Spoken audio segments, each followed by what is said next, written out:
हिंदी का 17 फरवरी का यह वायरल प्रश्न पेपर होने वाला है, जो कि आपके फाइनल एग्जाम में यही प्रश्न हूबहू आएगा।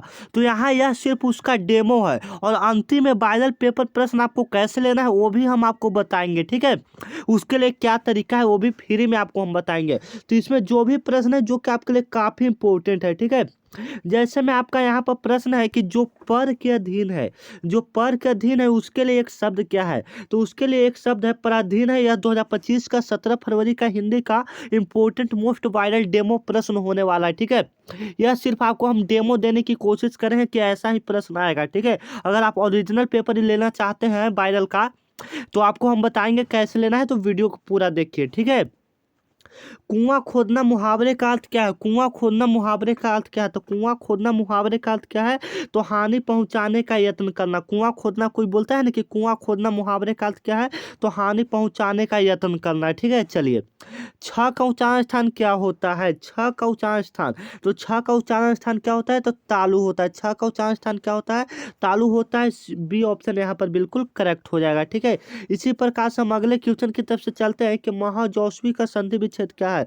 तो महा प्लस ओजस्वी, महा प्लस ओजस्वी, महा प्लस ओजस्वी मतलब ए ऑप्शन आपका बिल्कुल करेक्ट हो जाएगा, ठीक है। इसी प्रकार से अगर हम अगला क्वेश्चन की तरफ से चलते हैं कि निम्नलिखित में से कौन शुद्ध शब्द है।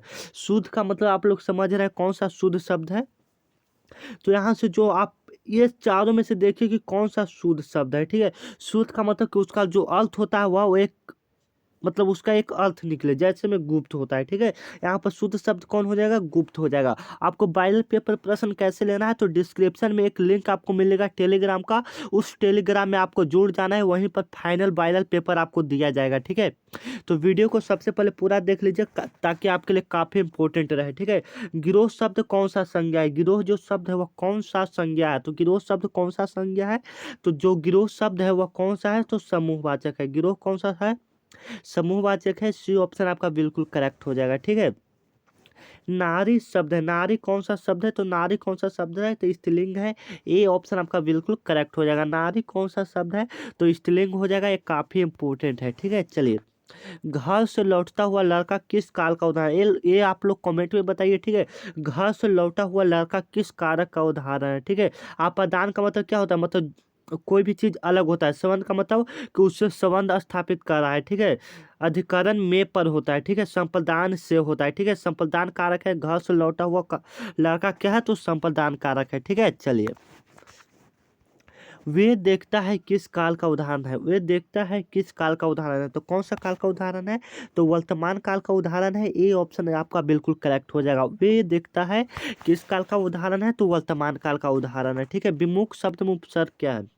विमुख शब्द में उपसर्ग क्या है, तो वी उपसर्ग है, ठीक है। वी और मुख, ठीक है। मतलब वी का अलग अर्थ हो गया और मुख का क्या हो गया, अलग अर्थ हो गया, ठीक है।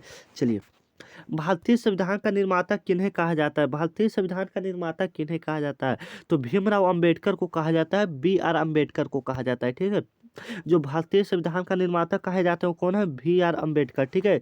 सेन साहब की पांचों लड़कियां कैसी थी। जो सेन साहब की पांचों लड़कियां थी वह कैसी थी, ठीक है। आप लोग बताइए। तो सेन साहब की जो पांचों लड़कियां थी वह कैसी थी, तो वह सुशील थी, ठीक है। सुशील थी। डी ऑप्शन आपका बिल्कुल करेक्ट हो जाएगा, ठीक है। चलिए, यूनान व रोम के साहित्य से कई अधिक विशाल क्या है। यूनान व रोम के संपूर्ण साहित्य से कई अधिक विशाल क्या है, तो संस्कृत भाषा और साहित्य। संस्कृत भाषा और साहित्य, ये ऑप्शन आपका बिल्कुल करेक्ट हो जाएगा। नाखूनों का बढ़ना किसका परिणाम है। नाखूनों का बढ़ना किसका परिणाम है, तो मनुष्य की अंध सहजात वृत्तियां का, ठीक है। हिंदी तथा इसकी विविध बोलियां किस लिपि में लिखी जाती है, तो देवनागरी लिपि में लिखे जाते हैं। सी ऑप्शन आपका बिल्कुल करेक्ट हो जाएगा। मित्र मिलन शीर्षक कहानी संग्रह किनकी रचना है, तो अमरकांत की रचना है। मित्र मिलन किनकी है, अमरकांत की रचना है, ठीक है।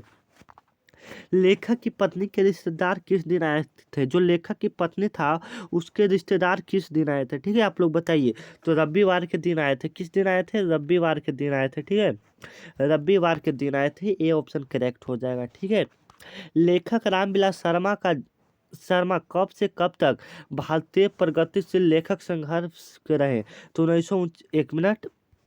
1949 से 1953 के बीच रहे थे, ठीक है। 1953 के बीच रहे थे। तो यहाँ पर बी वाला ऑप्शन बिल्कुल करेक्ट हो जाएगा, ठीक है।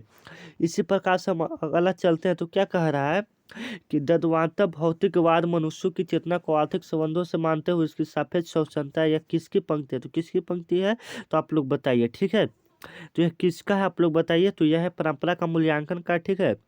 तो मिलते हैं कोई नेक्स्ट वीडियो में, तब तक के लिए जय हिंद। चैनल को सब्सक्राइब कीजिए और डिस्क्रिप्शन में लिंक है, वहां से जाकर आप वायरल पेपर ले सकते हैं।